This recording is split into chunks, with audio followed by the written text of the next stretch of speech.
हाय.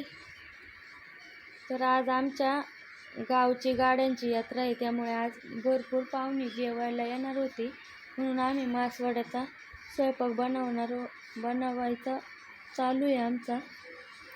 कांदा, बरेचसे कांदे चिरून घेतलेले, उभा कांदा चिरलेला आहे पातळ भाजीसाठी, खोबरं पण किसून बारीक केलेलं आहे, कोथिंबीर चिरून ठेवलेली आहे.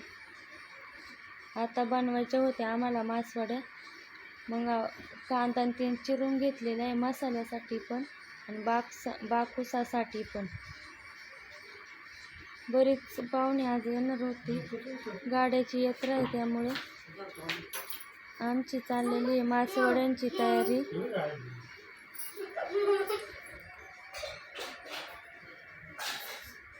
बघा, आणि भरपूर कांदे, आता दीड वर्षाचे कांदे झाल्यामुळे भरपूर असे कडू आहे, खूप डोळ्याची आग होती.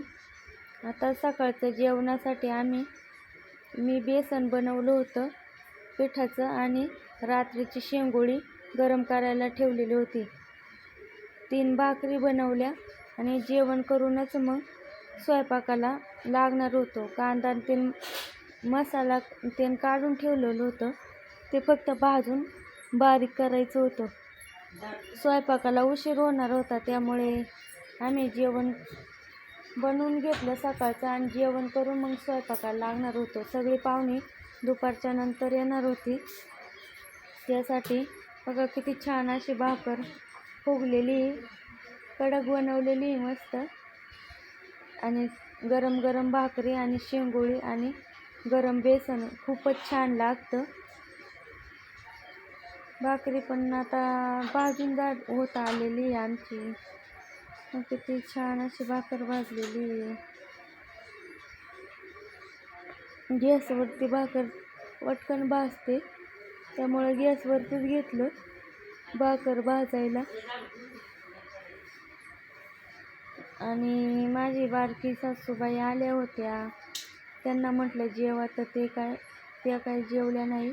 चहा बनवला होता मग त्यांना प्यायला, तर त्या चहाच प्यायला लागल्या. मग कडक मस्त भाकर केलेली या सर्वांनी खायला. बेसन पण गरम गरम आहे. शेंगोळी कोणाकोणाला आवडते काय. सासूबाईला चहा बनवला, त्या पितात चहा. आत्ता वाजलेत 10:30 वाजता आम्ही जेवण केलेलं आहे, आणि मग त्यानंतर स्वयंपाकाला लागलो. बघा, रात्रीच्या चपात्या होत्या शेळ्या, त्या अशा तेलात तळून घेतल्यात, म्हणजे मुलं पण खातात आणि वाया पण जाते नाही. अशा लालसर होईपर्यंत तळायच्या, तेल पण त्यांना जास्त लागत नाही आणि कडक होतात मस्त. अशा मस्त छान कडक झालेल्या खारीवाणी लागतात. आता त्या तळून घेतल्या, त्यासोबत लसणाची मिरची होती, बेसन, परत शेंगोळी, असे पदार्थ सकाळच्या जेवणात बनवले होते आम्ही. त्यानंतर मासवड्याच्या स्वयंपाकाला लागलो होतो. सगळे पाहुणे संध्याकाळीच येतात, त्यामुळे उशिराच स्वयंपाक बनवला. कुणाकुणाला मासवडी आवडते. आमच्या इकडे यात्रेंना मासवडी हा आयटम फिक्स आहे, कारण की आमच्या पाहुण्यांना मासवडी खूप आवडते. ऊन जास्त असतं यात्रेच्या टायमाला, त्यामुळे तेलकट कोणी खात नाही. तर मसाला मी आता बारीक करून घेतलेला आहे. लाईट पुन्हा जाणार होती 11:30 वाजता, त्यामुळे मी मसाला बारीक करून घेतला आहे. कुकरमध्ये भात लावला होता आणि स्वयंपाक झाला होता. आता आम्ही निघालो आवरून गावात. ऊन थोडं कमी झाल्यावरती आम्ही 4 वाजता गावात निघालेलो आहे. बघा, पोरं कशी पुढं रस्त्याने पळत चाललेत आणि आम्ही चाललोय पाठीमागून हळूहळू. पोचलो आता आम्ही गावात. बरेचसे अजून गाड्या चालू होते, त्यामुळे आता आम्ही गाड्या पाहायला थांबलो होतो. मुलांना खूप गाड्या आवडतात पाहण्यासाठी. गावची यात्रा म्हटलं की बैलगाडा हा पाहिजेच. बैलगाड्यांशिवाय यात्रेला शोभा नाही. आम्ही बराच वेळ थांबलो होतो गाडी पाहण्यासाठी. आमच्या इथे मयूर डुकरे यांचा गाडा 1 नंबरातच असतोच कायम. आता सुटला गाडा. 7-10 गाड्या आम्ही पाहिले. एक तासभर घाटावरती थांबलो. भरपूर असं पब्लिक होतं. महिला पण उत्सुकतेने गाड्या पाहत होते आणि लहान मुलांना पण खूप आवड असते गाड्या पाहण्यासाठी. तिथे भरपूर असे स्टॉल लागलेले होते, आईस्क्रीमचे, ओली, भेळ, रस, सर्व काही. मग मुले गाड्या पाहता पाहता आईस्क्रीम खात होते. तर का आता आम्ही गाडी पाहून आलो इकडं गावाकडे. पाळणा सर्व खेळण्यांमध्ये मुलांना बसायचं होतं, त्यामुळे आम्ही आलो होतो. मिकी माऊसमध्ये पोरांना बसवलं, त्यांना खेळायसाठी सोडलं. आज भरपूर पोरांनी एन्जॉय केला. बघा मिकी माऊसमध्ये कशी चढतात, घसरगुंडी खेळतात. ते झाल्यावरती मग पुन्हा दुसऱ्या याच्यामध्ये बसायला जायचं होतं. सगळ्या प्रकारची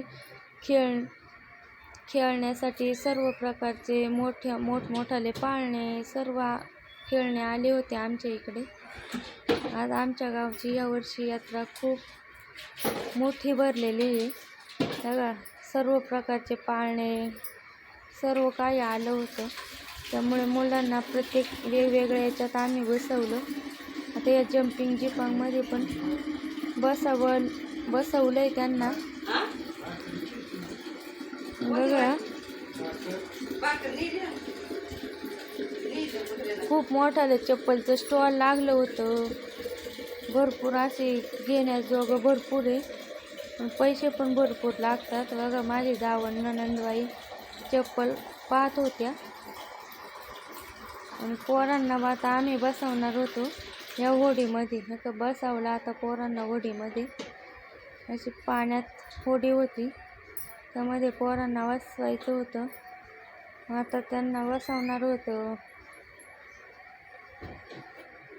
बघा आम्ही शूटिंग काढतच होते,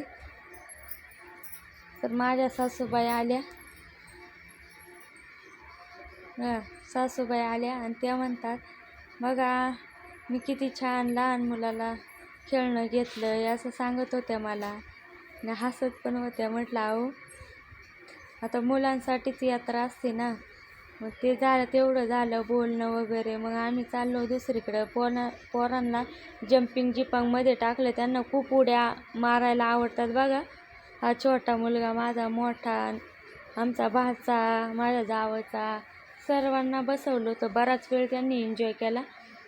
15-20 मिनटं त्यामध्ये उड्या मारल्या. परत मिकी माऊसमध्ये पण खेळली. ते झाल्यानंतर आम्ही ट्रेनमध्ये बसलो. ट्रेन पण 15 मिनटे चालू होती. प्रत्येक खेळण्यांचं तिकीट 50-60 जसं त्याचं हे आहे ना खेळणं ना, तसे त्याचं तिकीट पण होतं.